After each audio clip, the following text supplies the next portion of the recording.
حضرت یعلا بن مرہ کی کہانی سنی۔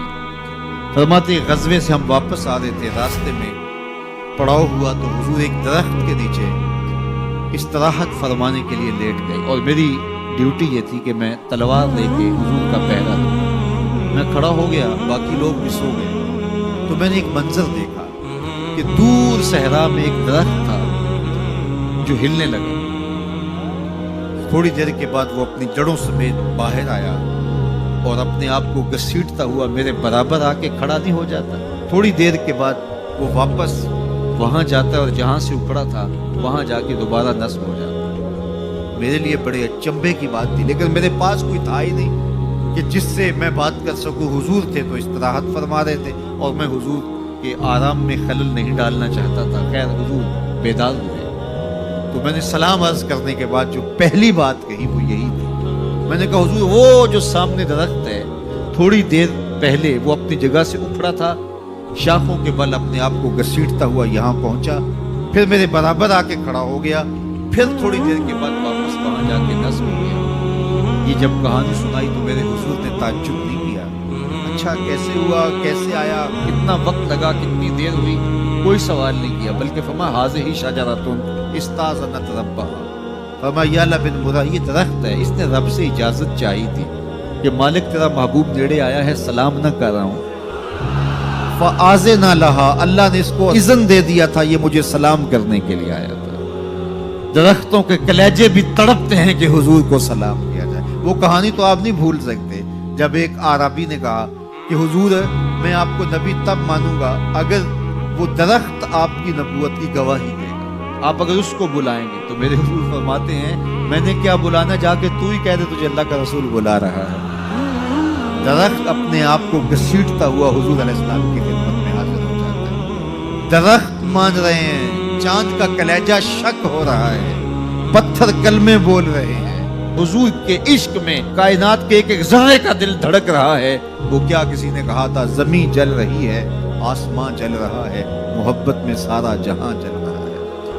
پوری کائنات حضور کی آتش محبت میں جل رہی ہے اور حضور کے وصل کے لیے تڑپ رہی ہے۔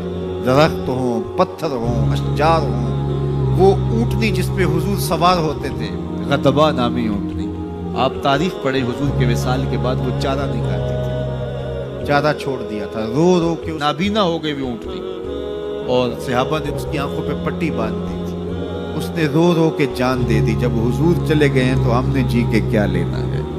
آپ نے محبت کی لوگ داستانیں سنی ہوں گی، محبوں نے محبوبوں کے لیے کیا کچھ کیا، نہریں کھودی، تکلیفیں سہی، اذیتوں سے گزرے، سولیوں پہ چڑھ گئے، لیکن آپ نے آج تک ایسا منظر نہیں دیکھا ہوگا کہ محبوب نے لب پھینکا ہو اور محب نے اپنے ہاتھوں پہ لے کے چہرے پہ مل لیا۔ محبوب کے وضو کے پانی کو زمین پہ نہیں گرنے دیتے۔ عروہ بن مسعود صلح حدیبیہ کے موقع پر واپس جب گیا تو اس نے قریش مکہ کو جا کے کہا میں تمہاری جانب سے سفیر بن کے بڑے بڑے بادشاہوں کے درباروں میں گیا ہوں، واللہ اصحاب محمد کو جو میں نے محمد صلی اللہ علیہ وسلم کی تعظیم کرتے ہوئے دیکھا، واللہ آج تک کسی بادشاہ کی بھی وہ تعظیم ہوتے ہوئے نہیں دیکھی، اور جو ان کا لعاب زمین پہ نہیں گرنے دیتے، ان کے وضو کا پانی نہیں زمین پہ گرنے دیتے، وہ ان کا خون کیسے گرنے دیتے۔ جنگ کا ارادہ ترک کر دو، تاریخ بتاتی ہے صلح حدیبیہ کے بعد سیدھا فتح مکہ ہوتا ہے، قریش کے ساتھ پھر کوئی جنگ نہیں ہوئی، اس لیے کہ ان کے دلوں پر ایک روگ بیٹھ گیا تھا۔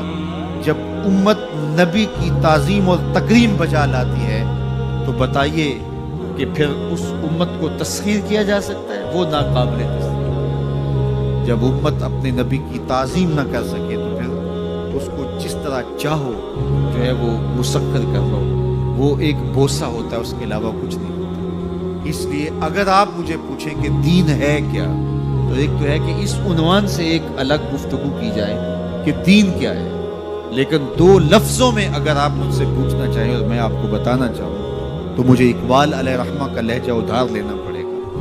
انہوں نے کہا دین سراپا سوختن اندر طلب، انتہائش عشق آغازش ادب۔ طلب محبوب میں تڑپنے کا نام دین ہے، جو ادب سے شروع ہوتا ہے عشق پہ ختم ہو جاتا ہے۔